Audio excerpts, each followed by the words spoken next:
Have you ever seen the movie where a plane is going from, let's say it's from London to Edinburgh, and suddenly somebody seems to grab hold of the steering wheel and the plane ends up in Dublin? This is a classical hijack situation.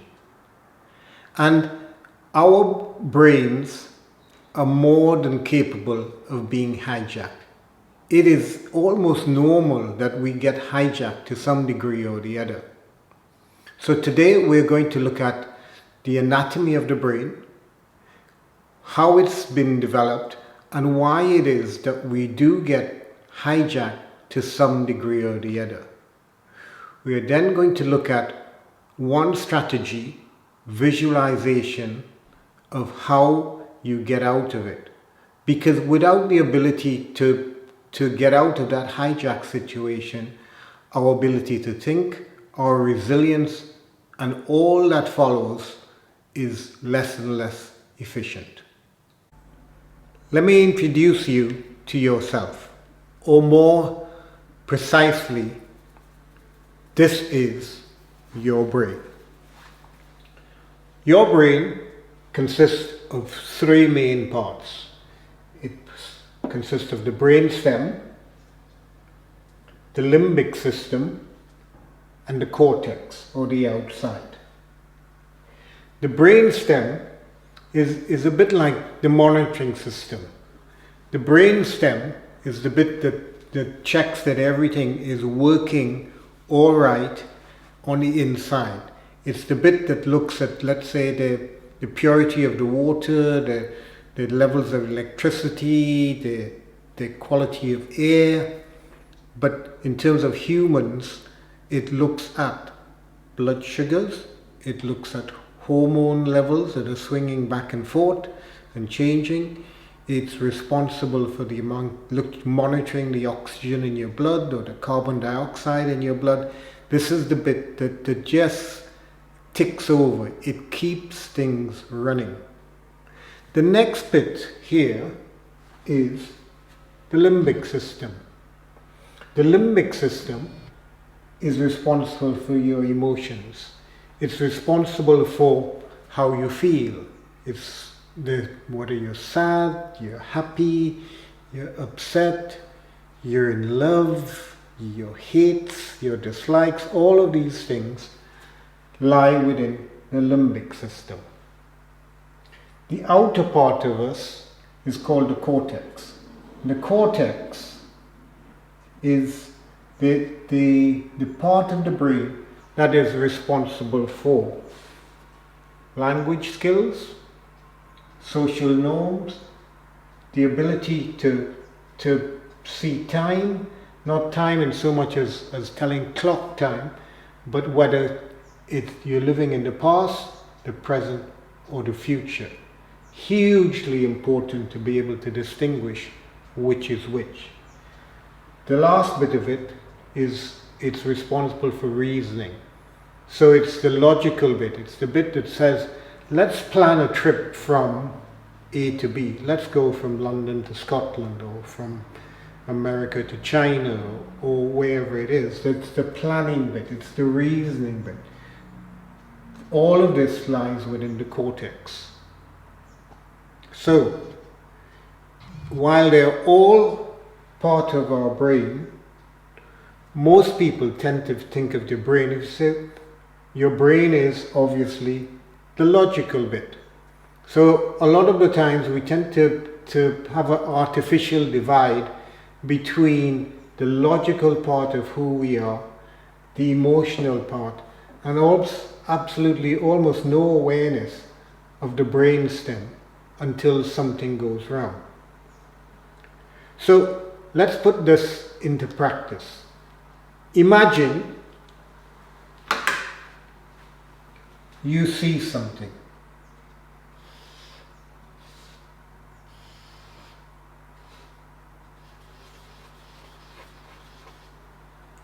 Let's imagine you see a snake, scorpion, a hole open up in front of you, or a bomb just exploded. Whatever it is, it's a physical threat. And that then causes a reaction within the emotions. The emotional part of it gets triggered straight away. The emotional part of us gets triggered first because the speed at which this travels from your eye to your limbic system is like the A1 or the motorway, where it allows messages to go really, really quickly. So to go from your eye to your limbic system, it is something like 0.9 of a second.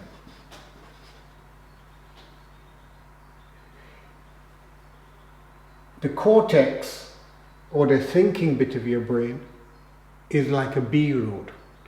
It's the bit where the road's a little bit bumpy, it's maybe unpaved. So if you have to drive from the main road to your house along a bumpy road, it takes a lot longer. And here, the speed of something to get to your cortex is typically something like 1.3 seconds. So you see straight away that you see a snake, you see, you experience an earthquake, and the emotional part of you gets triggered a lot quicker. All of the other bits we've discovered since gets shut down. And the reason it gets shut down is now that we've discovered, or we've been using MRI scans for a number of years now, that we are able to see the blood flow. You're able to see when you put somebody in a scanner which bits of the brain light up and which bits of the brain go dark. So imagine you have here, this is the blood coming up to your brain, and it then divides up into two. One bit goes into the limbic system and one bit goes into your cortex. When you see something, when some stimulus happens, the blood flow to this part of your brain, it shoots up. There's loads and loads of blood pumping up this way. And they've also seen that the blood flow to the front part of your brain goes down. Why is this important, you say? What's this got to do with life? Well, one, it keeps you alive, but secondly, it means that if you were to say, I need to stop feeling X, I need to stop feeling sad, I need to stop being frightened next time I am about to get run over by a car, which is kind of ridiculous to think that you would want to do that. But what this is saying, it is impossible to not feel. Where all of these things happen, let's take for example public speaking. So for a lot of people who have to do presentations in front of audiences, you would find that people would say, I get brain freeze. It's as if I go up there and everything I wanted to say, everything I knew that I wanted to say, that I'd committed to memory, it just, you open your mouth and nothing happens. This is the reason why. You get triggered emotionally, and the language part of your brain shuts down. That's why nothing comes out. Or, let's say you're driving along the road and somebody gives you the old V sign. It's either that one or the other one. That one might make you smile. This one might give you a different reaction. But whether you smile or do the opposite, this is the bit of your brain that gets activated. This is the bit of the brain that reacts straight away. And so somebody's giving you the wrong V sign. The V sign that's kind of like, okay, up yours too. And your mother brought you up to not swear and all the rest of it. But in that heat of the moment, where all the blood, they say, oh, it's like the blood rushed to my brains. Well, the blood rushed to one part of your brains. Before you know it, you start to open your mouth and use language that your mother wouldn't be proud of. Social norms get inhibited. It's the same reason that when, for instance, with couples, you get a heated argument and you go, oh, and later, when everything's calmed down, you think back, you think, you reason, and you say to yourself, I don't know what came over me and why I said what I said, because I didn't mean to say that, because socially, normally, there are things that we don't say, especially to the people closest to us. So the social norms, it's like some things, the brakes have been released and everything seems to come out. This is the reason why. The cortex part of us has less blood. The emotional part of us is in the driving seat. It is really important to think, hold on, it is important to think that you cannot control this bit because of the sheer speed in which these things happen. So, are you saying to me, Johnson, that you know, we're doomed to always be following the emotional part? Well, the answer is maybe. So let me take you back to a diagram I did some time ago, looking at the sympathetic and the parasympathetic system. So you're on this road where the speed of reaction you have no control over. It happens. What you do have control over is almost like the sensitivity of your accelerator. So you're driving a car and you know what it's like. You get into your own car and you touch the accelerator and it just slowly moves from 0 to 60 in 10 seconds. You think, yeah, who wants to drive a car that crawls like that? And you go into somebody else's car and you just touch the accelerator and you think, oh, how did I end up in the field? Because the speed at which the accelerator jumps from whatever level it's at, the revving level, to full power is much faster. That is how our sympathetic system works. So when you look at the diagram, you say, well, okay, you can live in a zone where it's the calm zone, or you can live in a zone that is higher up. And so whatever level it's set at, that's number one. It's set at a level that determines how quickly, where's your baseline, whether it's set too close to the panic or it's set lower down. And we all have different abilities to manage that. The other bit of it is where it's the speed at which these things happen, and the chances are that sometimes we get stuck in. So you pressed your accelerator, you've managed not to run off the road, and you're going down the motorway, and you're thinking, yeah, and you take your foot off the accelerator, and nothing happens. because the accelerator is now stuck. You've seen it, it's like being in the movies when you think, oh, this guy is taking his foot off the accelerator and the car's still going. It's as if there's some invisible force still pressing on the accelerator. And that is what happens when our sympathetic system gets to a point in which it can't switch off. This is what happens for people who are chronically panicked.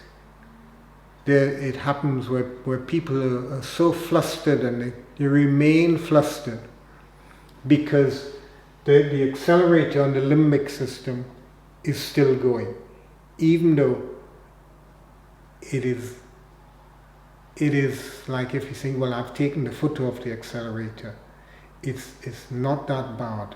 It's okay, and you're trying to say it's okay. But because all of this part is shut down, it seems as if we're unable to control the limbic system. But the good news is we can.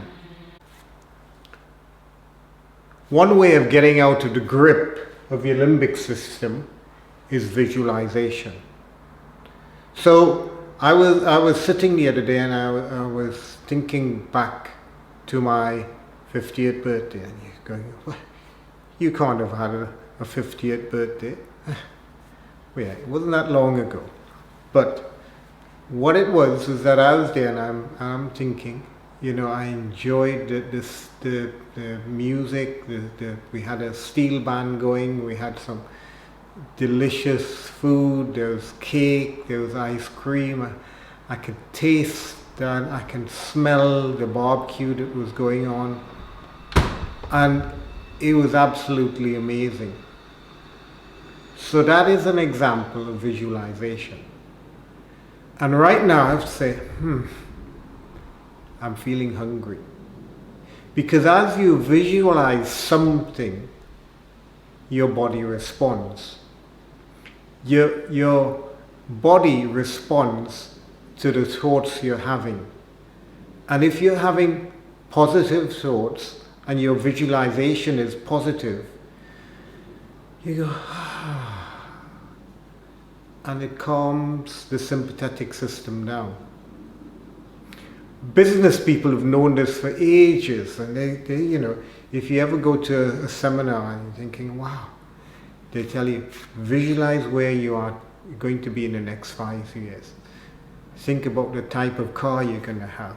Think about the color of it. Think about the amount of money you're going to be rolling around in for the next 10, 15 years. And whatever it is doing exactly the same thing. It is unlocking your limbic system, and it's activating your cortex. The blood flow is now equalizing, so that you're setting up something within your mind where the visualization that you have is in sync with your emotional state. So if you were to visualize something in the future that is positive, that, I don't know, the size of the house, the number of holidays, the prestige, the power, whatever it is that does it for you, you are lining up the cortex with a positive sense of your limbic system. So you just have to think about the visualization, and then the limbic system matches up. The two are in sync. It's not that one is in control and the other one is shut down. The two are balanced. Where we do this, we do it all the time. But it's important to realize that the more detail you put into it, the more likely you are to get into that zone, the keep calm zone, the most efficient zone in which you can be at, to work at, to rest in, to play at, whatever it is that you're into. The zone will be important. So does this work? Let's say if you're in a party and somebody's saying, well, tell me about your 50th birthday party. Chances are it doesn't have the same effect. And the reason is this, that most likely somebody's going to cut you off. Say, okay, that's interesting. Let me tell you about my 50th birthday, or my son's party, or my graduation, or my whatever it is. It is almost very difficult, if not impossible, to get into the same zone. So people who teach this sort of visualization techniques say, get into your own space.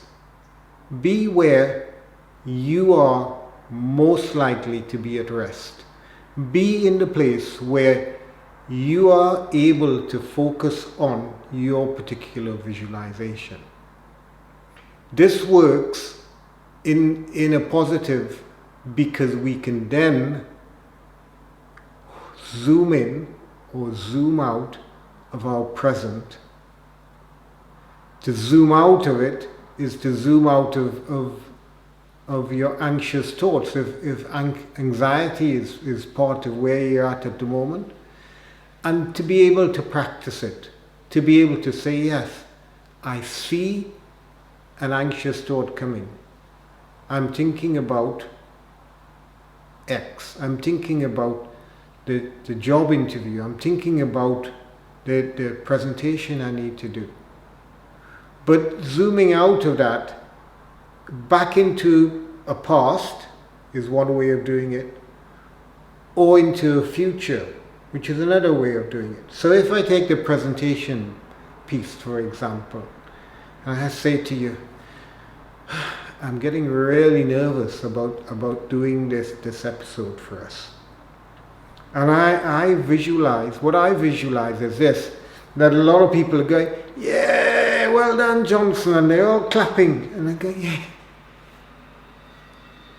It may or may not be true, but that's irrelevant, because when I get that image in my head, my body responds by going, ah. And that's the important bit. It is not whether we're not trying to alter reality. I haven't got a way of twisting anything in terms of reality, but I'm altering, or I'm attempting to alter my own physiology.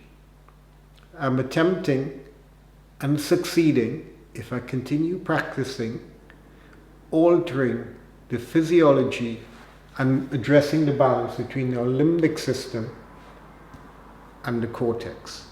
A really key way of doing that. So visualization is a tool, like any other tool in your toolbox of how you can manage your sympathetic and parasympathetic system. For most of the times, we tend to do it in a negative fashion. So if there's times in which you're stuck in a negative mode, it's actually, the term for it is rumination.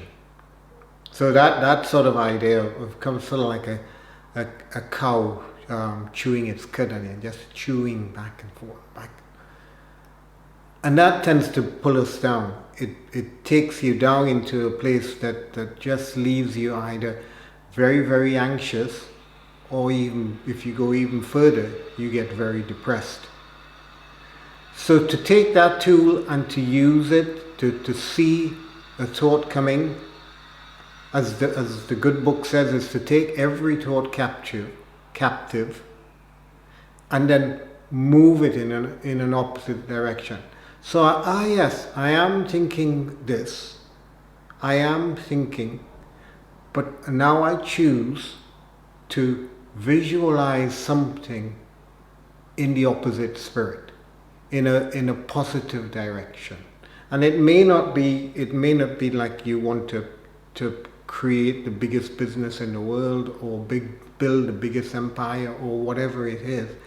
It can be something that gives you life, something that you want, something that gives you energy, something that gives you hope, something that gives you a future, that is a faith-filled, belief-filled, and by doing that, continually and regularly, you will make a difference. Visualization does and can work. So right now I'm visualizing everybody watching clicking the like button, because what is there not to like about Johnson? And I can visualize you clicking the subscribe button. So if you want to see more of what we do and what Momentum Life Choices is about, do subscribe.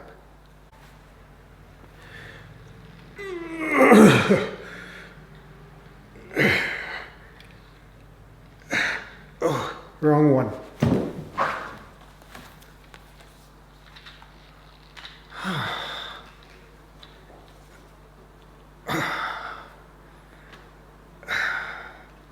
Yeah. Keeping calm and carrying on.